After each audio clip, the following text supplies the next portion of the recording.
কাটার সময় হলেও ঠিকমতো বাড়েনি পাট গাছ। কোনো কোনো ক্ষেতে গাছের আকার চিকন।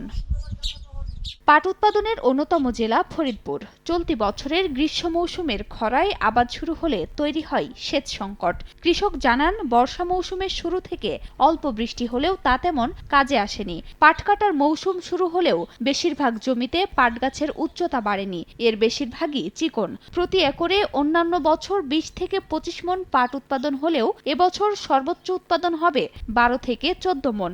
তার ওপর উৎপাদন খরচ বাড়লেও বাড়েনি পাটের দাম, এতে লোকসানের শঙ্কায় তারা। খরার বছরে যদি পাট ভালো নাই, যারা পাট হলো পানি পুরি যারা দেবার হচ্ছে তাদের একটু ভালো হয়েছে, আর যারা পানি ফুনি দেওয়া নেই তাদের ভালো হয়নি। ওষুধের দাম বাড়তি, কৃষকের দাম বাড়তি, খালি আমাকে মালের দাম কম। দামের কারণে পাট কাটতেছে না, কিছু পাট কমাই পড়ে রয়েছে, কাটতে পারতেছে না, কিসের জোনের দাম বেশি।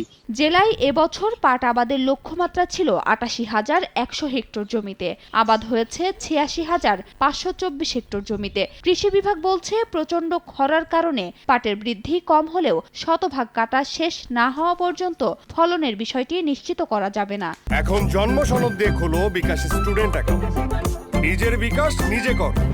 আমরা আশা করি যে কোথাও কোথাও নবকান্দা, সালথা এবং বোয়ালমারিতে যেখানে পাটটা আগে আবাদ হয়, তার চেয়ে যেখানে পাট লেট আবাদ হয়েছে সেখানে হয়তো ফলন কিছুটা কম হইতে পারে, তবে সার্বিক ফলন কমবে বলে আমি মনে করি না। কৃষি বিভাগের তথ্য মতে চলতি মৌসুমে ফরিদপুরে ৮৬,৫২৪ হেক্টর জমিতে পাটের আবাদ হয়েছে। উৎপাদন লক্ষ্যমাত্রা ধরা হয়েছে 2,18,905 মেট্রিক টন।